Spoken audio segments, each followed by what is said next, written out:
عیادت کے بارے میں پوچھا گیا سوال، پوچھا کسی ساتھی نے کہ عیادت کا طریقہ کیا ہے۔ یاد رکھیے، بعض چیزوں میں مستقل ہم تو اجتماعی طور پر غلطیاں کر رہے ہیں، اس میں عیادت بھی ہے۔ عیادت مریض کوئی ہو، ہمارا مسلمان بھائی بیمار ہو، اس کی عیادت کے لیے جانا۔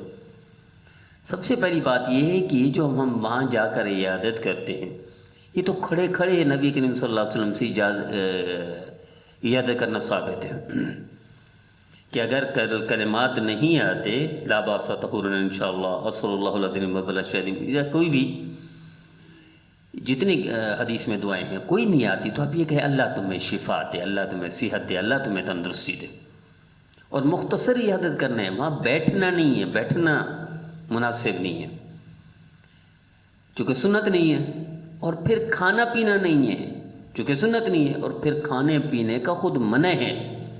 مریض تو اس قابل ہے کہ اس کو خود کھلایا جائے، پلایا جائے، اور اس کو کوئی تحفہ دیا جائے، یعنی کوئی ہدیہ دیا جائے، لفافہ دیا جائے۔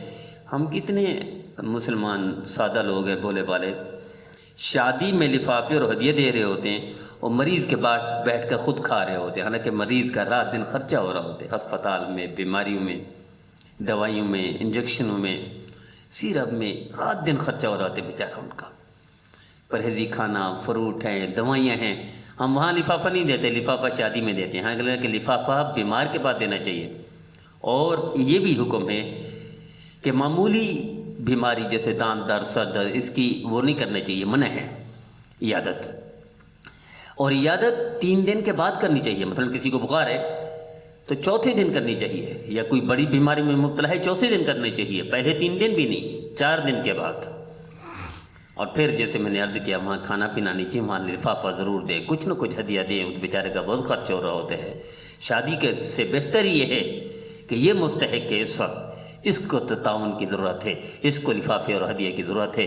اللہ ہمیں نبی کریم صلی اللہ علیہ وسلم کے فرمان کے مطابق عیادت کرنے کی، چونکہ نبی کریم صلی اللہ علیہ وسلم نے فرمایا اس کا اجر بڑا ہے کہ گھر سے چلا مریض کے گھر تک، یوں سمجھو جنت کے باغ میں ہے، جنت میں ہے، بلکہ ایک روایت میں اللہ اس کو بخش دیتے ہیں۔ کتنی بڑی بات ہے کہ صرف عیادت کرنے پر، جو کہ مسلمان کا حق ہے، حضور نے فرمایا یہ حق ہے کہ مسلمان بیمار ہو ہم اس کی عیادت کریں، ہم پوچھتے نہیں، ہم خبر ہی نہیں رکھتے۔ کوئی مسلمان ہمارا غائب ہو بھائی تو ہمیں پتہ نہیں چلتا کیا ہو گیا اس کو، اس کا حق ہے عیادت کریں، اور اس میں بخشش کا وعدہ ہے۔ اللہ ہمیں اس آسان بخشش کے عمل پر عمل کی توفیق عطا فرمائے۔